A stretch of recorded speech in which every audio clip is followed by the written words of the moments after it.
You might have heard the gunshots. Hunting season has started.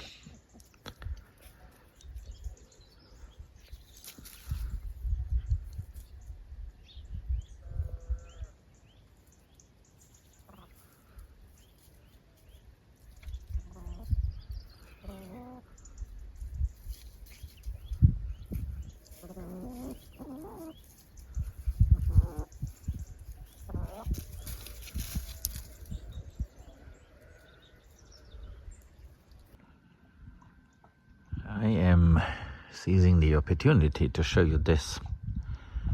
So it is midday and you see where the shadow falls. And I expect that when these trees are a little bit taller, next year basically, the shadow will go all the way to here. So this is an interesting and useful data point. So the idea is to have some rows here for veggies, and what I am counting on is to have a shadow that moves and protects these veggies in the heat of summer from too much sunlight, in combination with irrigation obviously, so that they grow well.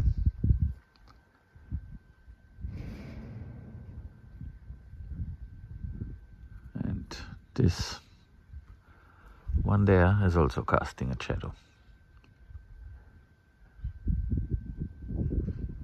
So I think this is quite useful to see. And as they grow, my intention is to remove the lower branches so that directly below the trees we can also grow something that is then not in permanent shade. So this is not how it's supposed to be. Mr. Cat is here. He ran away and they are eating his food.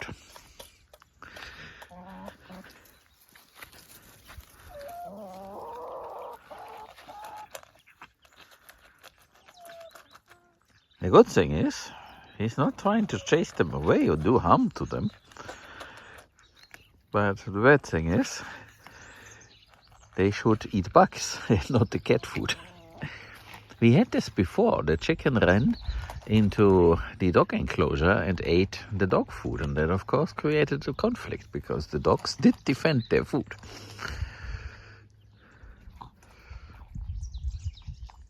And what happened is, I gave him his food first. And then I opened the chicken coop and let them out, and they came running and went straight for the cat food. I guess now they will stay there and look for bugs. But this is interesting and a little bit of a problem.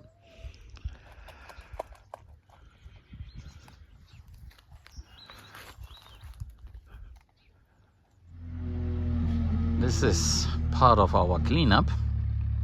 Until over there is getting the lid for the former doghouse. And we just placed it here. This is not for now, but of course anyone can go in there. The chicken like it and they can go in there. But this is for the future geese. So we have this, and this is the place where we want to have it. The plan is by spring, when geese are available and the temperatures have risen again, to put them here into the wannabe food forest. And there will be a fence that goes along this line. And we also want to set some palovnia trees here at the entrance for shade. And then the geese can go in there and find shelter at night. This is now the final position of this. So we move this as much into the back of this space as possible. And the plan is to put some palovnia trees in front of this, so that this will then provide shade. The idea is to use these paulownia trees as much as possible because they grow so fast. They can be chopped and dropped, and there is no problem in removing them when we want to do something else. This gets us very fast biomass, and therefore I do like them. So the idea is that this is then the shelter for the geese. And like I said, geese is something we can introduce here by spring when they become available. There is a place in Cordoba, a hatchery, and they said they have geese for spring. So depending on the details, we need to visit them. We called them on the phone. They will then give us a little bit more details and instructions.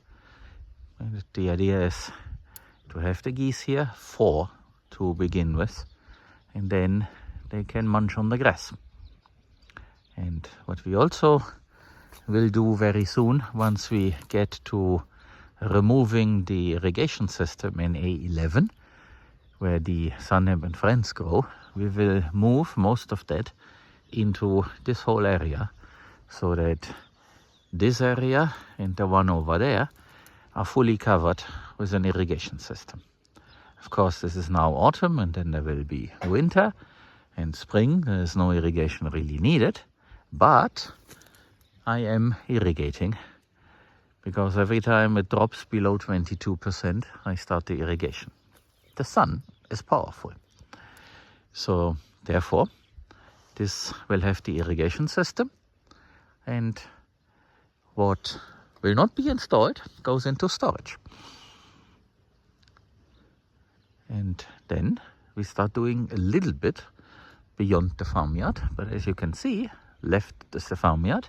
It is an adjacent area. Now, like I said the last time, we will only do things that are in the farmyard or directly adjacent to it, and we will not venture out to places where we have to take a car to get there. So idea is in the farmyard where we can see it, or around where we can see it, and be there doing something for the time being. But it's going to be nice because that way we have a lot more control. And we also spoke about a little bit of automation, but it's too early to share this. But it's basically about doors that we can open without being there. So details you will see when the time comes. And as I said, the irrigation is on because it is sunny. This dropped to 21%, and so now it gets irrigated.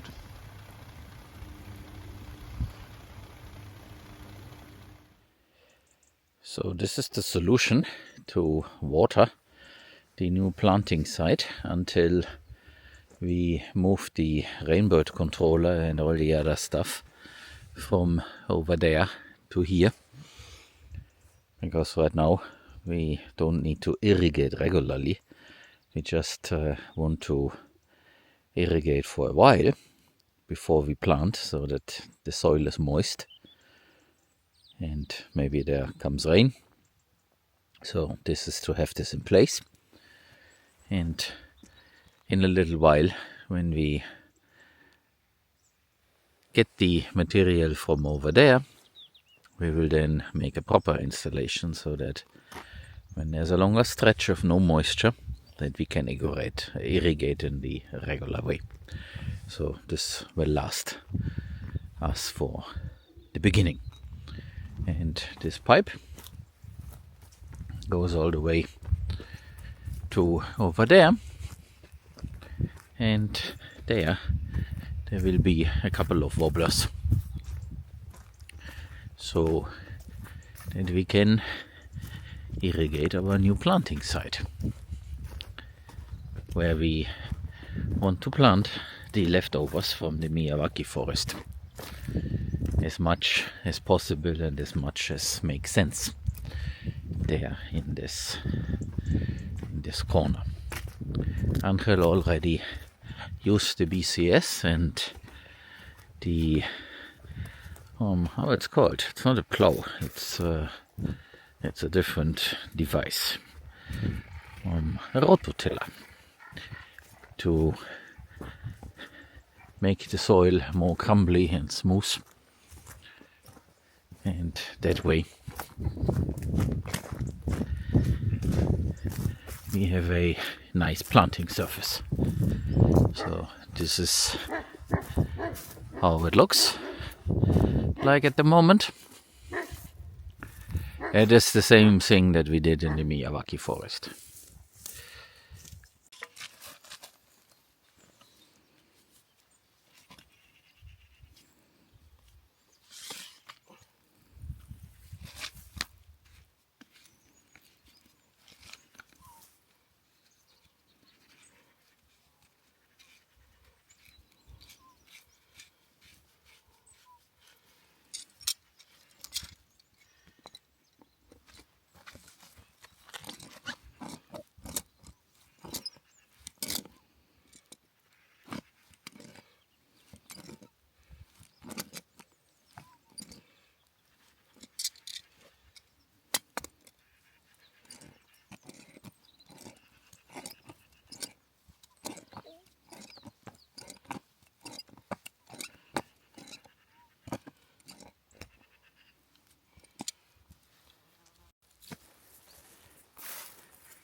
So while Angel is doing this, I will go and find the soil moisture sensor.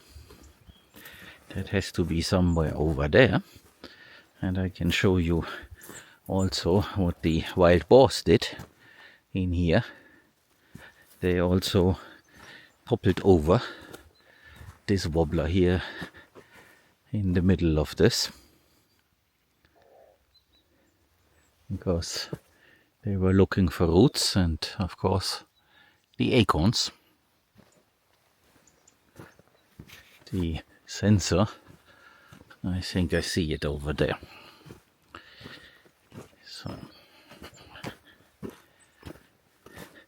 and you get a good look at the inside of this, where we have sun hemp. And as I keep saying, this is not a crop that we want to harvest. This is just that something grows and makes roots, deeper roots than the grasses. And you can see the animals, the wild boars, they have been here uprooting, and they will certainly continue to do this. So there is the sensor, but before I take it out, I can show you this here. So this is where the sun hemp is taller, and it's actually interesting. on top of that, the wobbler is missing. Actually, a lot of these wobblers. I wonder why. I need to ask Angel. I do not recall that we decided to remove these, but maybe that is what happened. So this is how it looks like when the sun hemp is taller. And it's probably taller because the wobbler heads have been missing all the time. So it irrigated right there. I'm now a little bit puzzled. But in any case, so this is how it could have looked all over the place. So here it is void of this. It did not germinate here. Maybe it will. Obviously it will not do this right now, but maybe in spring. But this looks like that we have a little sunflower there that wants to come up. Actually several in this little patch, but it doesn't really matter. No, well, there are more, see? It is all for biomass, that something grows instead of this area sits baking in the sun. And it was pretty bad before, so now that there is something growing is a lot better. And plowing this with the harrow was also a good thing, because now the natural grasses, the seed bank, is opening up and you can see what is emerging. Look what is here. There are lots of mushrooms.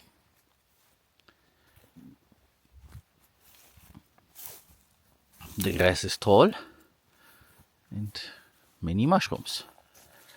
So the internet of the soil is working.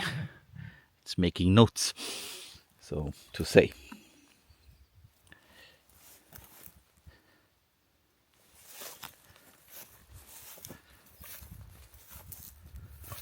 This whole area here, that is what is usually the best paddock, because it gets also moisture there from the neighbor, and it comes down from that little hill and then goes into the seasonal creek here. The two horses have made a path here. That's where they like to walk.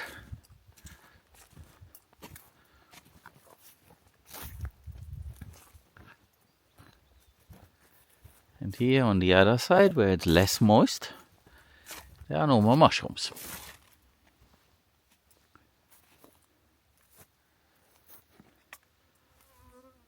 And to read the land a little bit, so here there is a boulder that someone placed there in the past.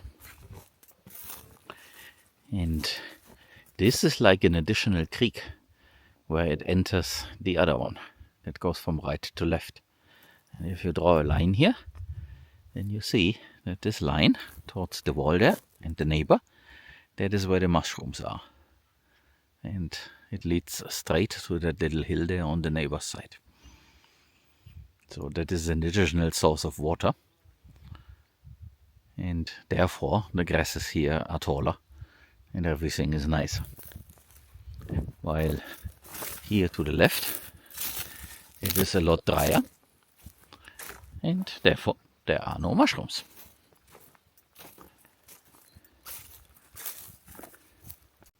So this is not duckweed.